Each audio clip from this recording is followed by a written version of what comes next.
Bonjour, bienvenue dans ce nouvel épisode de Questionner la sage-femme. Aujourd'hui, je vais répondre à la question de Amélie, une auditrice du podcast qui me demande si l'on a été déclenché pour un premier bébé, quelles sont les chances d'être déclenché pour le suivant.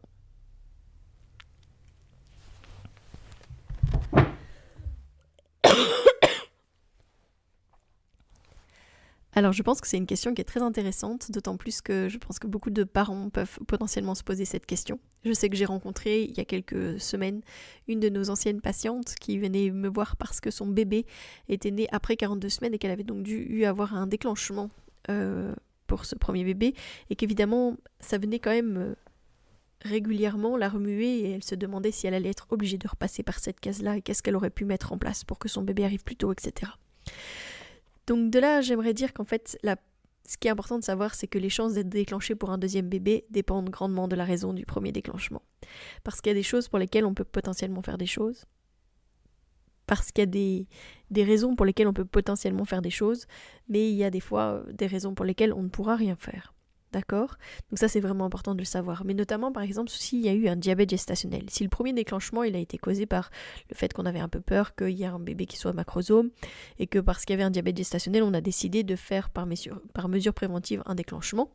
peut-être que ça serait intéressant entre les deux grossesses, voire en préconception, ça serait intéressant entre les deux grossesses et même pas attendre les quelques mois qui précèdent une grossesse, mais entre les grossesses de prendre le temps peut-être de commencer un suivi avec une nutritionniste de qualité, quelqu'un qui pourra justement vous accompagner dans le fait que vous aviez développé un diabète et que évidemment vous ne voulez pas, si possible, avoir à nouveau cette complication de grossesse et donc un rééquilibrage alimentaire qui pourrait être fait, peut-être revoir justement les habitudes alimentaires que vous avez et changer petit à petit peut-être les pratiques, changer peut-être petit à petit les habitudes qu'on peut avoir. C'est-à-dire qu'on peut avoir l'impression qu'on a une bonne hygiène de vie et qu'on mange de manière saine, alors qu'on peut vraiment se prendre en pleine face que finalement, c'est pas vraiment la bonne manière de faire. Et je le dis tout simplement parce que pendant la formation qu'on a pu faire avec Charlotte de Bon et Bien, on a été nombreuses et il y a eu de nombreux moments où il y a eu des prises de conscience qui ont été faites malgré le fait qu'on était persuadés, tout autant qu'on était de bien manger, même si on savait qu'on faisait parfois des écarts.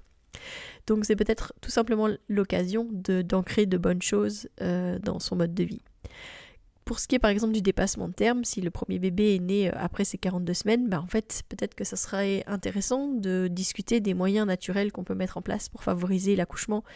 comme par exemple des protocoles homéopathiques ou d'autres choses qui pourront peut-être être explorés avant qu'on soit dans les starting blocks du déclenchement et finalement commencer plutôt au moment où le bébé est déjà à terme. Donc voilà, donc indépendamment de la cause du premier déclenchement, c'est vraiment important de mettre en place un suivi de grossesse sérieux pour la deuxième grossesse et pourquoi pas justement de faire une rencontre en préconception pour pouvoir discuter des conditions qui vous ont amené vers un déclenchement. Donc ça permettra justement peut-être de mettre en place des choses, rééquilibrer des choses, faire en sorte que l'état de santé et aussi le terrain favorable dans lequel on sera pour l'arrivée d'un deuxième bébé ne nécessite pas un déclenchement la prochaine fois.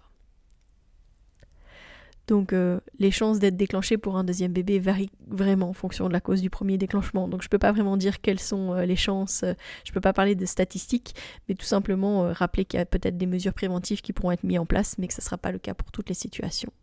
N'hésitez pas à consulter votre sage-femme, votre gynécologue, votre médecin, peut-être qui pourront justement vous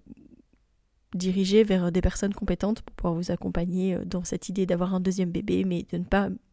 reproduire un schéma qui s'est passé pour votre premier. Voilà. Je vous rappelle que le salon Naître et Grandir en douceur a lieu les 13 et 14 avril à Senef et que je vous mets en description les informations par rapport à l'événement. N'hésitez vraiment pas à venir nous faire un coucou et ça sera l'occasion justement de se rencontrer, de discuter, pourquoi pas de me poser une question que je pourrais développer dans Questionner la sage-femme.